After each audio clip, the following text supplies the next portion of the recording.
A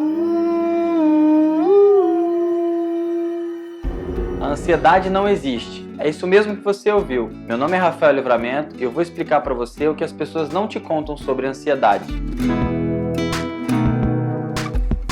A ansiedade é um dos maiores males que acometem as pessoas nos dias de hoje, mas pouca gente sabe exatamente de onde vem essa ansiedade. Se observarmos na natureza, o animal não fica ansioso, ele não se preocupa com o dia de amanhã, ele não se preocupa se no dia seguinte ele vai ter a caça para ele comer. Ele simplesmente vive, ele vive um dia de cada vez. A grande questão é que as memórias que a gente traz da nossa infância, das dificuldades que os nossos pais viveram e que geraram problemas na nossa vida, nos trazem a sensação sempre de termos que nos preocupar com o futuro. Essa antecipação do futuro é um estado de alerta frente a uma sensação de perigo que eu carrego. Na natureza, toda vez que sentimos medo de algo que compromete a nossa sobrevivência, entramos em estado de alerta. Esse estado de alerta aumentado faz com que a nossa frequência cardíaca também aumente, que a nossa pupila dilate e que a nossa respiração fique mais acelerada. Isso nos mantém preparados para reagir a qualquer sensação de perigo que possa acontecer a qualquer momento. Vivemos assim muitas vezes na nossa vida, com uma conta para pagar, uma prova para fazer, uma dificuldade no relacionamento, um problema no trabalho.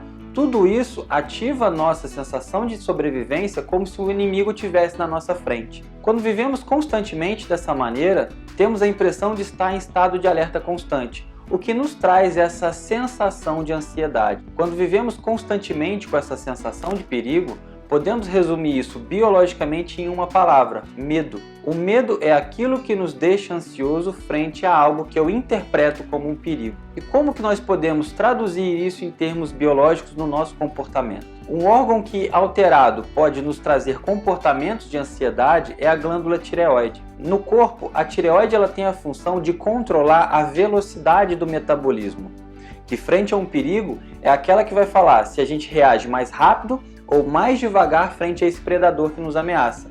Lembrando que o predador pode ser desde uma pessoa que vem te assaltar até uma conta que você não tem dinheiro para pagar. E o que a tireoide faz? Com que tenhamos a capacidade de reagir mais rápido o suficiente para sair daquela condição de perigo. Eu tive uma vez um caso de um paciente que ele era muito ansioso e foi diagnosticado com hipertireoidismo.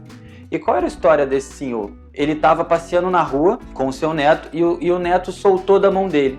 E ele soltou da mão dele, foi atravessar a rua correndo e foi atropelado.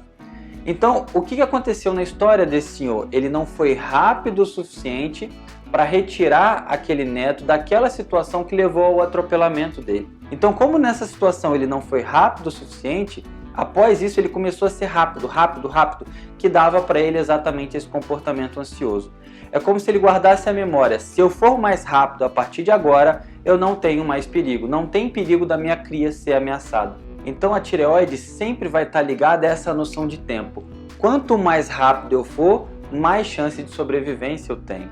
Então a gente tem que entender na nossa história em que momentos nós precisamos ser rápidos, mas não conseguimos. E a partir daquilo gera esse comportamento ansioso de que se eu for rápido, eu tenho mais chance de sobrevivência. Por exemplo, caso de bebês prematuros. Ele teve que ser rápido o suficiente para sair da barriga da mãe, porque dentro da percepção daquele bebê era perigoso ir até o final da gestação. Então são crianças que geralmente se mexem muito, ditas ansiosas, hiperativas. Então se a gente entende de onde vem esse conflito que esse bebê viveu e ressignifica essa informação, ele não precisa ser rápido, porque aquela sensação de perigo que ele vive hoje, na verdade é uma percepção de algo do passado. Então esse comportamento ansioso pode vir de uma alteração da glândula tireoide, que vem da expressão de um perigo onde eu precisei ser rápido, mas não consegui ser rápido. Quando a gente fala que o animal não se preocupa com o dia de amanhã, não significa que nós, como humanos, não precisamos nos preocupar com o dia de amanhã. Planejar é diferente de antecipar. É como você fazer um bolo. Se você faz um bolo, você tem que ter a ideia do bolo, você vai no mercado, você compra os ingredientes, mistura os ingredientes e só depois você vai botar esse bolo para assar, para depois comer. O grande problema é quando a gente tem a ideia do bolo e já queria comer o bolo naquele momento. Isso é antecipar. Nós fazemos isso na nossa vida constantemente. E é exatamente por não ter controle das situações que antecipamos essas situações na nossa vida como se elas fossem acontecer agora. Uma outra grande causa de ansiedade, e na verdade de uma maneira muito mais intensa, é a chamada síndrome do pânico. Basicamente, a síndrome do pânico é um medo muito grande em um curto período de tempo sobre algo que ameaça a minha sobrevivência. Eu tive o caso de um rapaz que começou a desenvolver síndrome do pânico toda vez que ele saía da cidade dele. Então, de início, ele não conseguia ir para a cidade vizinha. Depois, ele não conseguia sair do bairro dele, até o momento que ele não pôde mais sair da casa dele. Ele ficava trancado em casa, porque qualquer ameaça de sair de casa para ele já era um ataque de ansiedade tão grande que ele ficava em casa. E o que a gente achou na história dele? Ele foi um bebê que foi separado da mãe muito próximo do parto. Então, logo que ele nasceu, teve uma intercorrência e ele não ficou com a mãe, ele foi separado da mãe. Então, esse distanciamento em relação à figura materna, que para um bebê é a proteção, é o acolhimento, acessou nele um perigo à sobrevivência dele. Como que o cérebro dele interpretava esse ambiente? A nossa casa é o nosso ninho. A nossa cidade natal é o nosso ninho. O nosso país é a mãe pátria, por exemplo, né? Ele acabava não saindo do país, mas o que acontece?